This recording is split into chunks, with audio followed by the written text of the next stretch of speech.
This is One on One.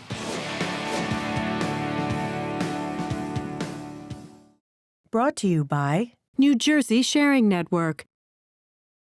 We are honored to be joined by Patricia Smith, who is the NJPAC Poet in Residence.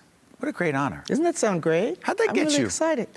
Well, I think I did a couple of things for the Dodge Festival, including... The Geraldine R. Dodge Poetry Festival. That's right, including kind of a showcase piece that I did with some members of the New Jersey Symphony Orchestra. And I think that brought me to the attention of the NJPAC people.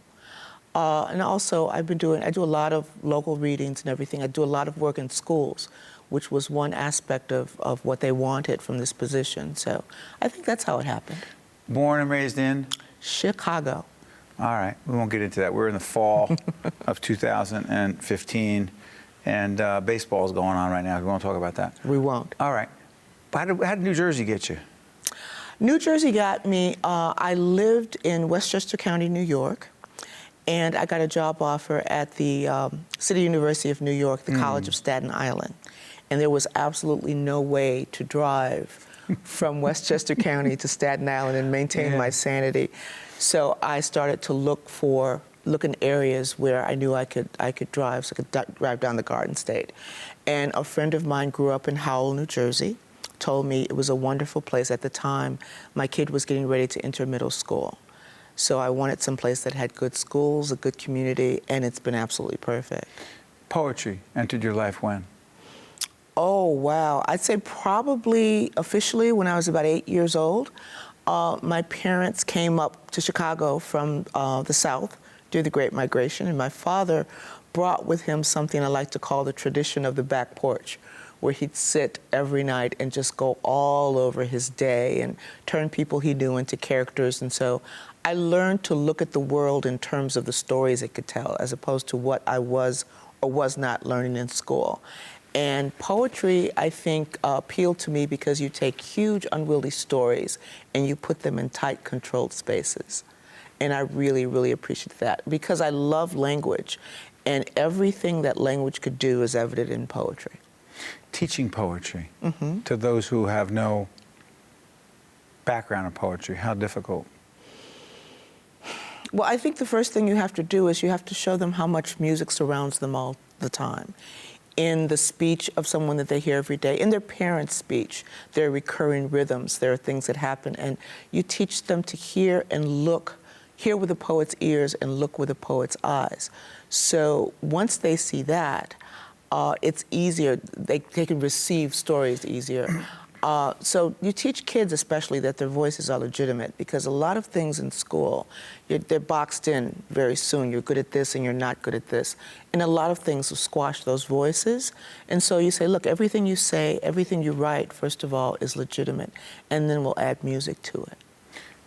Greatest influences on you as a poet? My greatest influence, probably the first African-American woman to win a Pulitzer was Gwendolyn Brooks, and she's also a Chicagoan.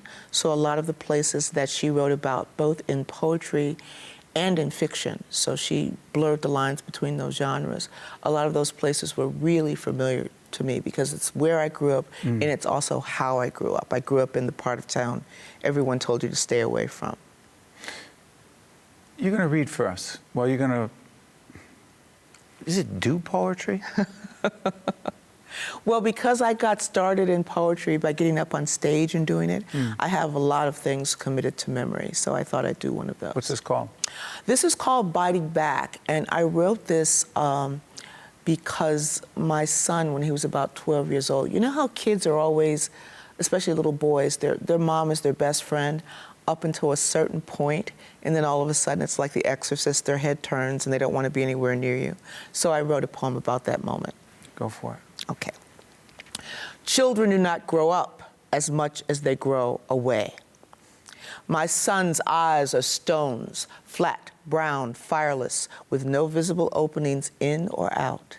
His voice, when he cares to try it on, hovers one note in that killing place where even the blues fidget. Tight syllables, half spoken, half spat, meet me with the warmth of glint-tipped arrows.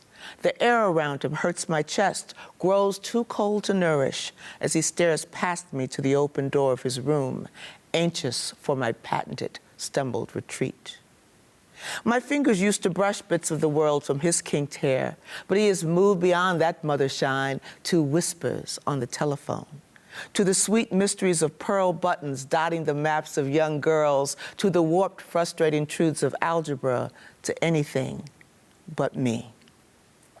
Ancient, annoying apparatus, I have fortunately retained the ability to open cans, to warm meat, to clean clothing that has yellowed and stiffened. I spit money when squeezed, don't try to dance in front of his friends, and know that rap music cannot be stopped.